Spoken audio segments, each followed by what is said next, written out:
What was the narrative in your mind at that point about, like, did you have any meaning or anything, or where were you at? Resist, resist, resist. Resist, resist, resist, resist. Always just resist, Uh, resist. If you're telling me it's black and white, then I'm going to have to find a way of looking at it so I can see color, you know?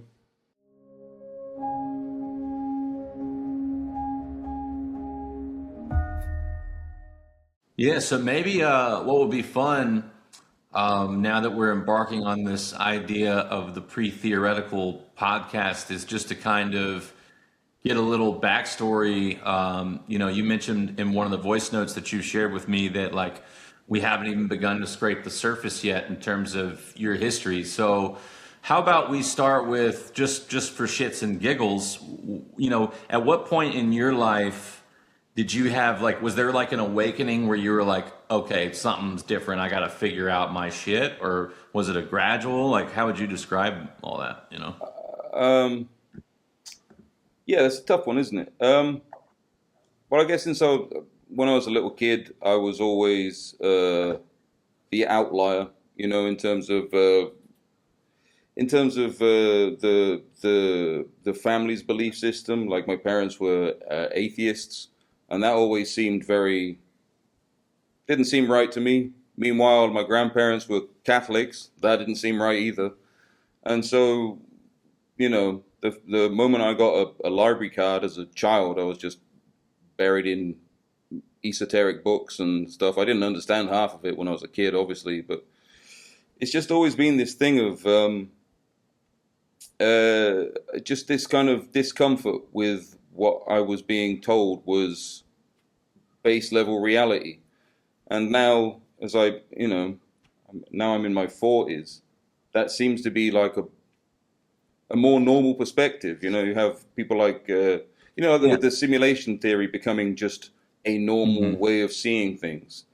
Like people like Elon Musk and the like, saying that the likelihood of this being base level reality is virtually zero.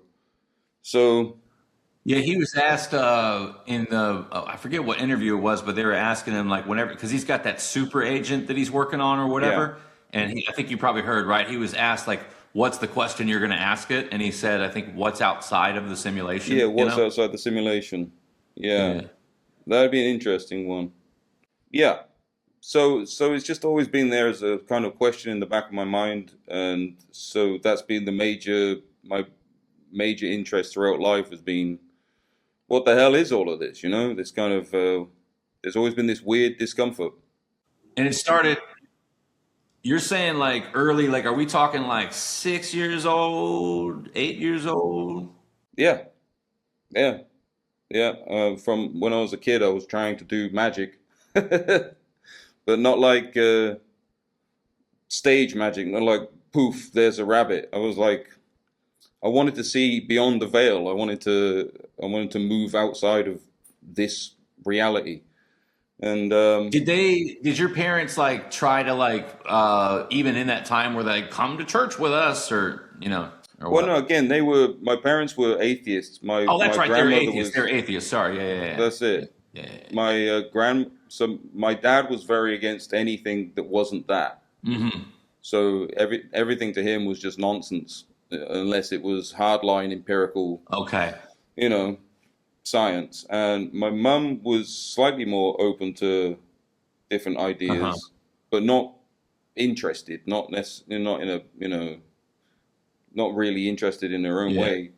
My grandmother was a Roman Catholic, an Italian, and so just, constantly praying Yeah. for Yeah. me.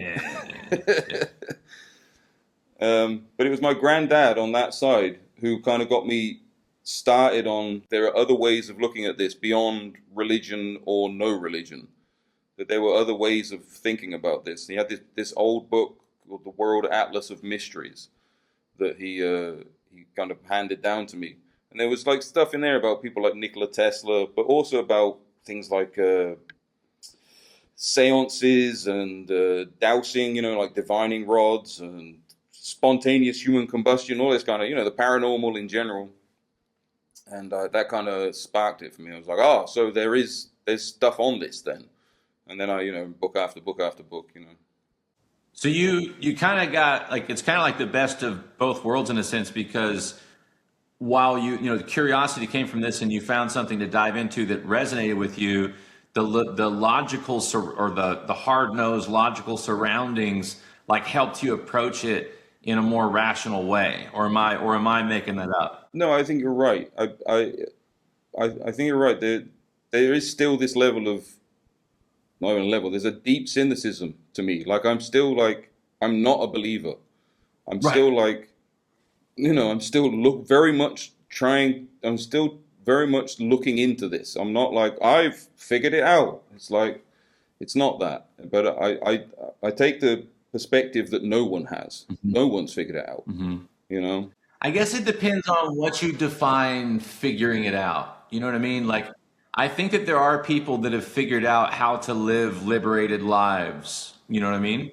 But it doesn't mean that they know how the world works, But perhaps they've found, certain principles where, things are. And I think that that's kind of what's interesting about like you and I like meeting and having conversations is, and I can relate to that space of being like, interested, seeing all the stuff, but not really feeling it at a body level and still having, pockets of doubt, resistance, whatever you want to call it to it, but still curious, and still going, right? And I feel that I have gotten to that space in my life where it's bananas to say, but for me, there is a knowing in like the divinity of my experience here. Like, it's one of those things that like you can't really describe to other people. You can't really, hey, look at this. You know what I mean? Because I could tell you some synchronous shit and you might be like, yeah, I mean, it just sounds like some things happened. You know what I mean? Which would be fair, But yeah, man, I think that there's some fascinating conversation potentiality here. Oh, of course, man. I mean, already, I mean, like me and you have been going back and forth for a few weeks now, and yeah, I think we've opened doors on both sides to, just avenues of thought that we may not have considered before. Like you were just saying Yeah. about how uh, no one's figured it out, but they have found a path to a liberation, Hmm. and then what that sparked for me is that there's guys on Mount Athos, like monks Uh-huh. on Mount Athos here, Hmm. that see themselves as liberated. Hmm. They see us as the ones that are bound. Sure. We're the ones that are chained up by this Sure. world. They found the liberation. They found the way out of it all. So it's an odd kind of subjective thing, isn't it? Like, what are we saying when we say these things? I'll run my thought there by you and see what you think about it. You're definitely more well researched in these areas, but like I think about it as like wherever someone is, if they begin to, go within, they work to regulate their nervous system, their inner narrative, all the things, and they are going down their unique road of expansion, whatever that looks like, that if they were given enough breaths and enough time, that they would end up reaching that point, right? But not everybody's going to do that, right? Not everybody wants to do that. But I would venture to believe that, if we live lives that were 1,000 years long and someone was on a road of expansion, that at some point they might end up getting there.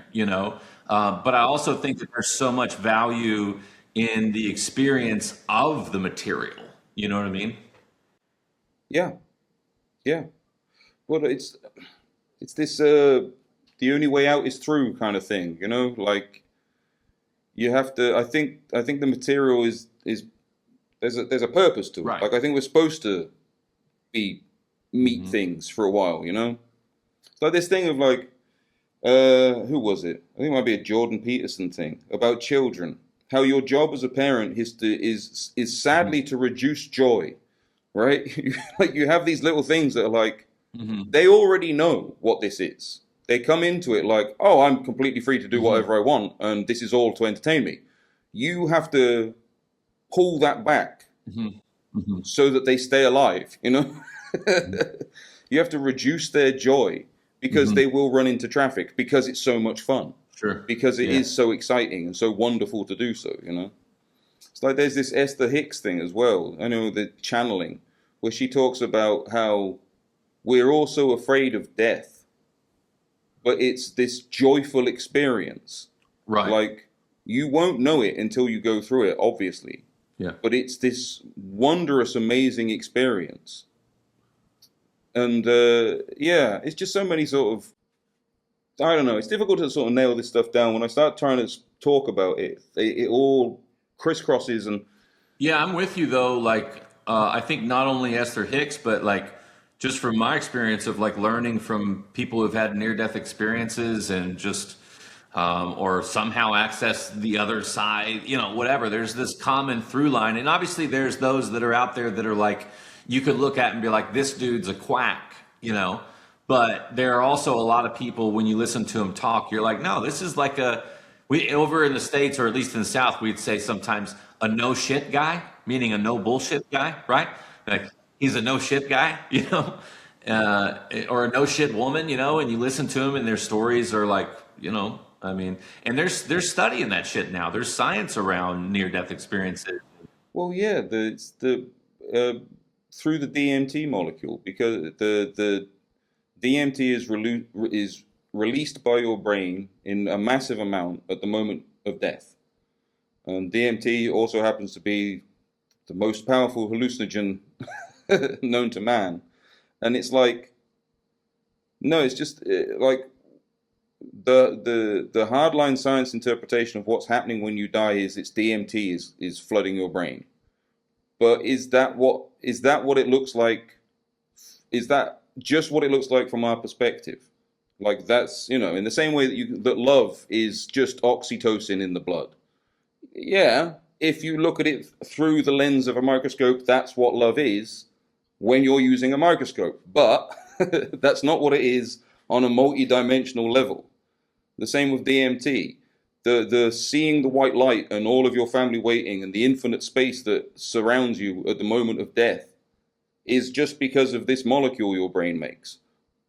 Or that's what it looks like when you look at it through a microscope. That's when you look at it through the lens of the physical universe, you see a DMT molecule, right? But through the multi-dimensional lens, it's actually a gateway. Yeah, I think this is one of those areas where, you know, science can only go so far, and there's certainly countless things that science can't answer. Because you're inside it. You're trying to observe the thing from within the thing. It's like that what's his name? Robert Anthony Wilson. I always get the names mixed up with Robert Anthony West and Robert. Anyway, he said that you're trying to bite your tooth with that same tooth. You know, when you're trying to unpack what reality is, it's like you're trying to taste your own tongue with that tongue. You're trying to touch this finger with this finger.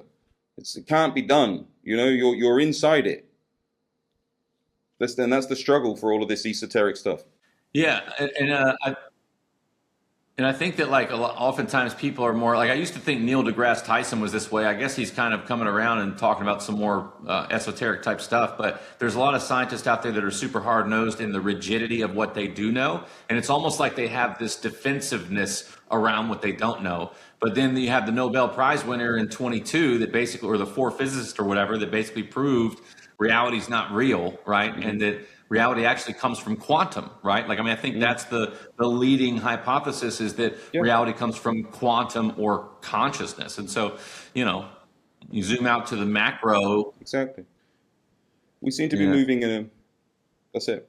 We seem to be moving in this big circle back to, like, with there being, like, specifically in the realm of quantum physics, they're being forced to use religious language. They're being forced to use terms like oneness and, you know, where what was I was going to say? Like, you mentioned Neil deGrasse Tyson. It's like guys like that who have been very sort of hard nosed. No, it's all just atoms randomly collecting together. Are kind of hitting this uncomfortable moment where the advancement of their own science is turning back on itself, and spiritual language is now required to describe what they're observing. It is an interesting thing, but the same thing is like all of their founding fathers in the Western scientific tradition were also magicians. You know, like Isaac Newton was an alchemist as well. You know. Why don't you take a moment to define magician and alchemy from your perspective? Oh my God. I don't know if I can. Not simply. No. Yeah. So a magician is someone who's trying to change the nature of reality. It's like I'm going to plagiarize Aleister Crowley, who I'm not a fan of particularly. But it's an attempt to shift reality or change reality in accordance with will. So by my will, I'm going to make things different, right? And the various practices and operations and ceremonies were just a way of focusing will towards that end. Alchemy is the same thing, but you're trying to shift reality in a measurable chemical sense. I'm going to turn a base metal into a precious metal, and you know, that's the whole thing with the philosopher's stone, turning lead into gold, all of that sort of stuff. The whole attempt is to bring reality into alignment with your individual will. Yeah. So the way I put it together in my mind, you know, and I know that obviously it's like no one has the answer, but the way that I put my map together currently, and I think we've touched on this, is that we are like all 8 billion people that live in the current whatever, all are in a sense that which you would call God, and their reality is in accordance with their internal state and what they spend a lot of time thinking about, their company they keep, like all this stuff, right? But the way that it works, I think the way where my mind used to break before is like, well, that wouldn't be possible. You know what I mean? But that was thinking in a one timeline way, right? And while I don't totally understand it, to me, it makes sense that there is an infinite sea of possibilities in all sorts of different directions. And we're just kind of flowing through this like divine simulator, if you will, although it feels like real shit. And if you get punched in the face, it's going to hurt. But you know what I mean? Like, and so there's infinite possibilities, and that's how it works. And that's how, you know, and it's not like the way of will where it's like, you know, I'm going to have a Lamborghini tomorrow, but more like just your reality is the sum total of your preceding thoughts, emotions, energy, blah, blah, blah, identity. Yeah. The difficulty we have with imagining that everyone around you is actually you or an aspect of you, it suddenly fades away when you think about your dreams, because you can have a dream where there are multiple people in the dream, multiple characters that you may not have met before, but there they are, and you know, as a waking person, that every single one of those individuals was you. The space between you when you're stood in a room talking to somebody in a dream doesn't exist. You're stood looking at a guy on the other side of the room. That guy's not on the other side of the room. They're in your head. There is no space in between. There isn't a 20-foot space, because there's no 20 feet in your head, right? All of those people in the dream with their own surprising nature, where they suddenly say something you weren't expecting them to say, or suddenly do something that you weren't expecting them to do, are you making them. And then we come into the waking world and we're suddenly like, well, that's not what's happening out here. It's exactly what's happening out here. We're just asleep in a different dimension. You know, it's like the Alan Watts thing about the sleeping God, you know.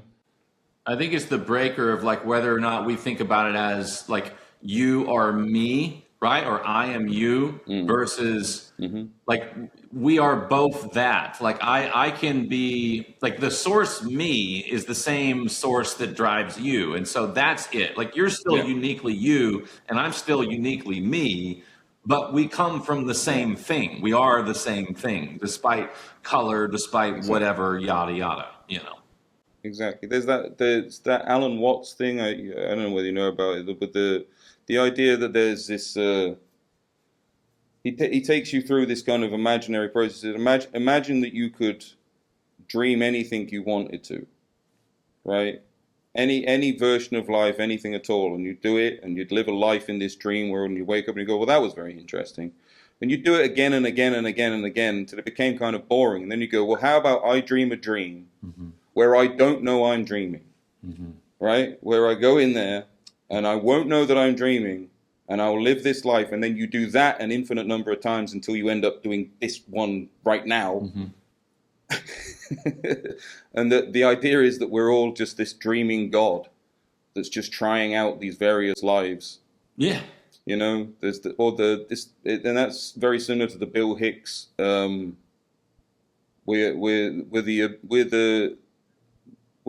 the universe experiencing itself subjectively. Right.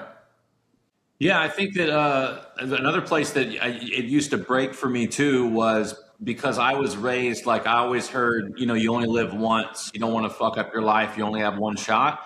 But the more I think about it, I feel like that's flawed logic, because who knows how many lives someone's lived, you know, or your spirit or whatever the fuck, you know. And it's the value system thing as well, that we kind of place on our own existence on other things. Like the one of the carbon atoms that makes up my cornea is inevitably far more valuable than one of the carbon atoms on the leaf of that lemon tree outside the window there.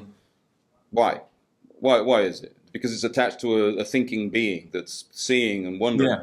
They're just the same atom. There's a carbon atom, you know? It's just perception. So it's this thing of like, you're gonna don't fuck up your life. Well, maybe I'm supposed to. Maybe that's maybe that's what this atom is supposed to be doing, is to be really fucking things up, so that's, you know, ticked off the list of things the universe can do.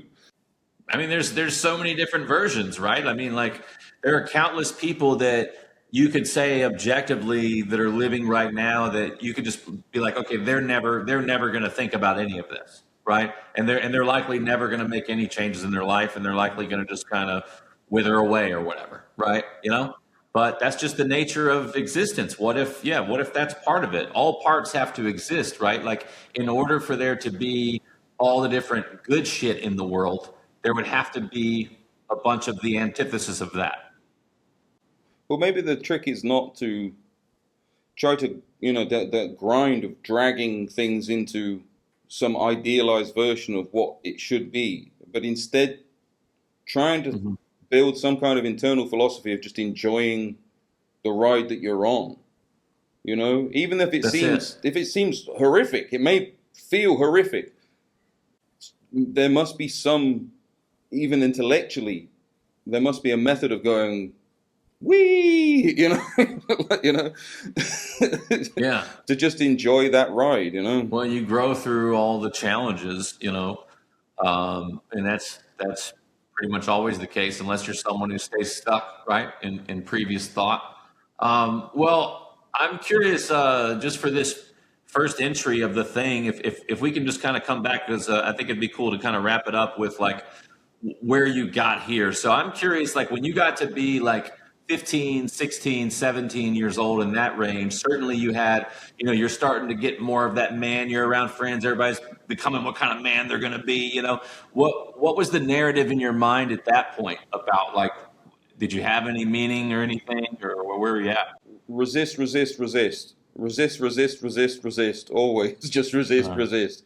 Anytime it was like, oh, you got to be this guy, I was like, well, then I definitely won't be. I definitely am not going to be that guy because you just told me to.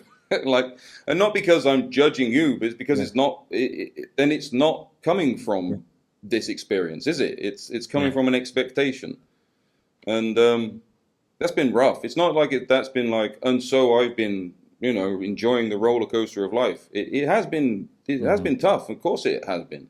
You know, because you come up against that wall again and again, and it's family members who do love you and they want the best for you, and you're going, maybe that doesn't make any sense to me. The thing that you feel is safe and good in life is hollow to me. It doesn't mean anything. I don't understand. And so you end up in this weird kind of constant paradox with them of like, I want the best for you. And it's like, well, then let me. Yeah. Let me go and do the best for me. But it's not the best for them. So they assume that you're heading towards hell.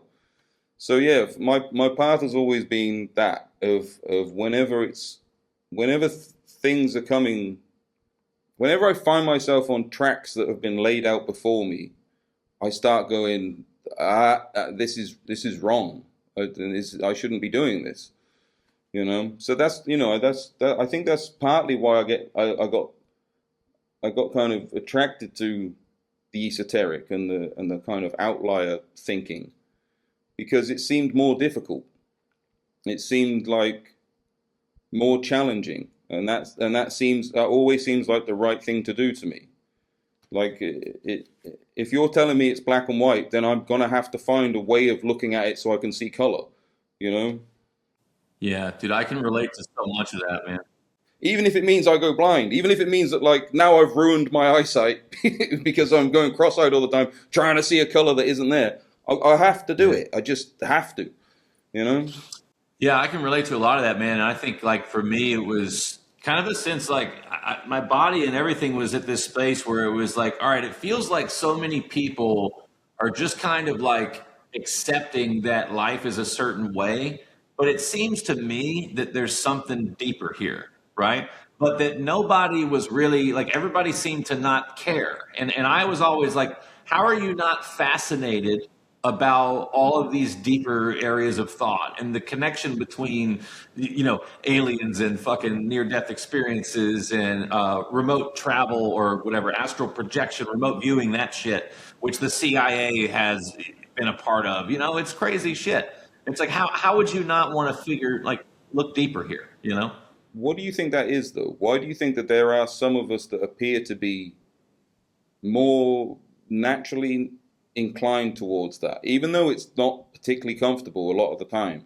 Mm-hmm. What do you think that is in a person? What was it in you that made you go, yeah, this is too easy, Yeah, I think that there's like obviously like so many different versions of that across the globe, right? But like, what do they call them? Like black sheep in a sense, right? Like the people that don't follow the mode and question things. I also find that a lot of people who have had cannabis in their life, not all of them, but a lot of those people are people who typically question, that sort of thing.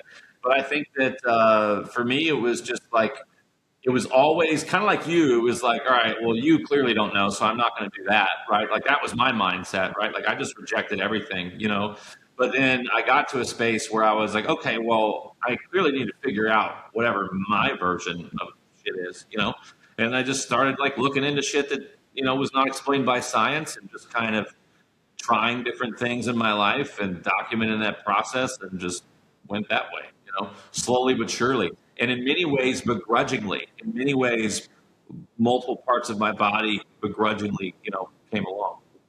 Yeah, it is a challenge. It is a challenge to take the path less traveled, obviously. But I think the rewards are greater. I think that you do. I think there is more meaning on that path. No doubt. Not necessarily to disparage those who don't take it. I think that if they are wrestling meaning out of life by following the train tracks, then all power to them, of course.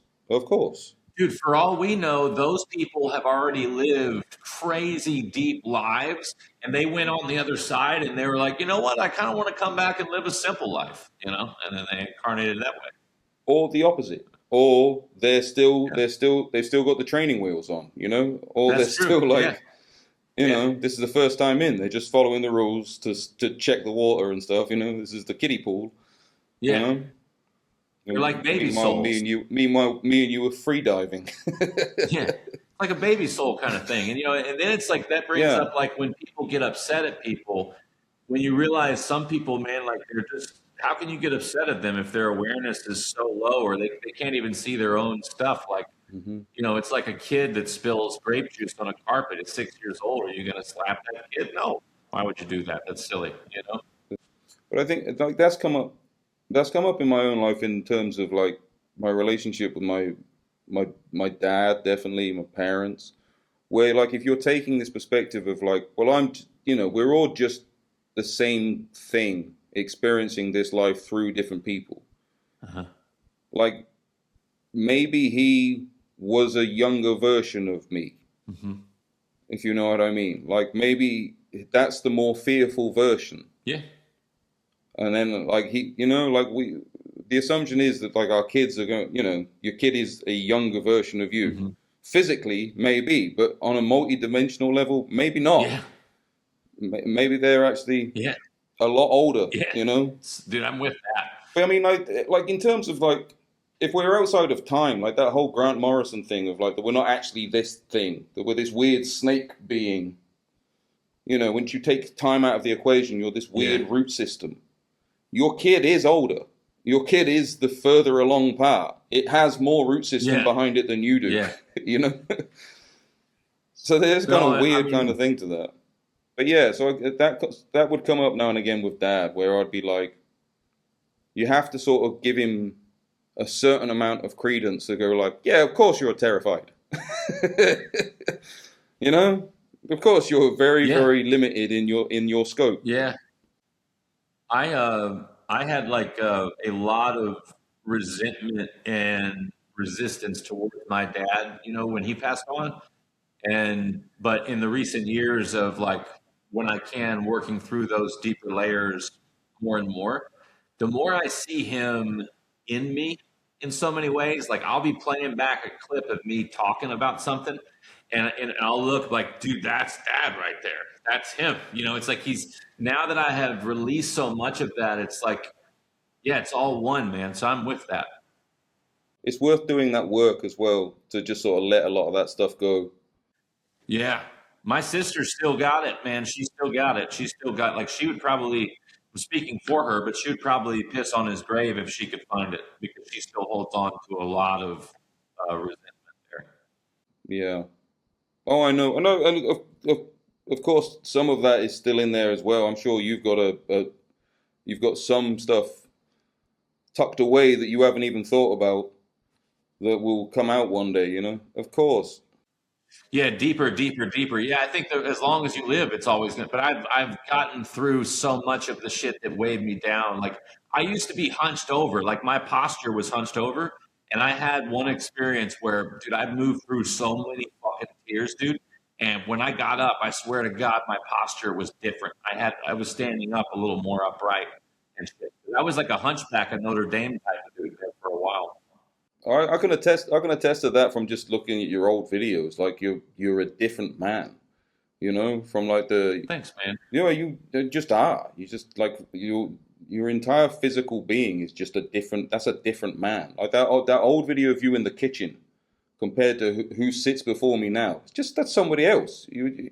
That guy looks like your older brother, who's been through some shit, And that guy's like what, like at this point, like 6-7 years ago or something like that. Maybe a bit less. Probably 5 or 6 years. Yeah, 5 or 6. It's so strange, isn't it? It's so strange. Yeah. Boy, I was in there, dude. That was, I don't know exactly when that was, but when COVID first came around, that was like a big, and then the passing of my mom was like that same year, and my friend, like that was a big year of like, your world is shaken up, And when that first happened, we were getting like all these furlough checks, and I was like just going to my mailbox and getting like, I don't know how, we were making like $4,000 a month without even doing anything. And obviously the news is saying don't do anything. So, dude, I was at the pool every day. I drank probably 14 IPAs on average every day. I was at the pool, smoking weed, smoking cigarettes, drinking beer, and just fucking off, but kind of having fun too. Like it was pretty cool actually. It got you where you are. You can't like disparage that guy. That guy was a guy you had to live with and through that guy to get here, Super grateful for him, man. And I'm thankful that there's a lot of footage. I have certain friends that would video me and they'll send me stuff every now and then. And it's cool to see change, And then also my YouTube, I was going back at my YouTube archive and defluffing some stuff because there was some fluffy titles and shit in there that I had that were like, I think kind of like AI copy infused in some of the thumbnails. But I went to change one of the thumbnails, and when I went to do a screenshot, because I'm used to screenshotting my face, this one I was like, damn, that face is rounded, Phil. Like it was a rounded face. It was rounded. Your first videos of like when you're I'm quitting, like this is my day 3 of quitting weed. You know, that kind of you're taking this kind of hardline binary ones and zeros approach to it at that point. And that guy wasn't a very happy guy. You know, that was like a, you know, even though you, from your perspective, then you're doing a very positive thing. That's still not a very happy guy, you know. Yeah, it's a big shift, man. You should be Dude, very proud of yourself. There was so much negativity in me, and if you listen to enough of those videos, like it comes out. There was one thing where I was like, you know, if you don't understand, go fuck yourself. You know, and I was like, no, you know what? Yeah, go fuck yourself. You know, I was saying that like to the videos and shit, dude. Like I was riddled with it, man. Yeah, but you're kind of like, you're kind of talking to yourself, because at that point there wasn't an audience, and you are telling yourself to go fuck yourself. You know. That's exactly correct. Yes. It's interesting, isn't it? It's an interesting old life. No doubt. Well, I think maybe we can wrap this one up, but then hang out for like 5 minutes. Okay. And I'm just going to stop recording this first entry of whatever. Cool. It'll be a good test. I think this was good, though. I think this was good, like in terms of like the idea of this being a pre-theoretical podcast. There's a meta idea to that where we don't have the theory of what this podcast is still in the pre-theoretical area. So yeah, that's it. Yeah, no doubt. Cool. Well, thanks a lot, man. I enjoyed this one. Just thought I'd wrap up, do a kind of end of video little thing here. I'm in my filthy, dirty shed. So there we go. That was I'm calling it entry 0. Because it's not really episode 1. It was just us trying it out. It wasn't like carefully prepared, clearly. There was no theme or question we were trying to answer. It was just two people we were just trying to have a conversation around the thing, around the concepts we find interesting, and letting it take shape by itself. I think the overall concept of the Pretheoretical Podcast is that it's not really about arriving at any finished theory or any finished idea or grand unified concept. It's just, we're just talking through things that have meaning to us, or we're talking about meaning itself. You know, where does it come from? Do we generate it? Is it implicit in the universe? You know, we're trying stuff out intellectually, conversationally, picking up ideas, keeping what works, discarding the rest. We'll see where the conversation leads, shall we? I doubt this is going to be like a regular thing. I mean, like, I don't think you can expect it to be a weekly or fortnightly thing. It'll show up when it shows up. But this is what we're doing. Like, before either of us have really polished these thoughts or built like a solid theory about things, we're just chucking these ideas around. You know, we're bouncing them back and forth, see what happens. So if you're interested in that, please join us on our little conversational journeys. Yeah, let's see where it takes us. Let's see what this thing turns into. Let's see what happens. So join us again for the Pretheoretical Podcast, and keep the conversation going. Take care.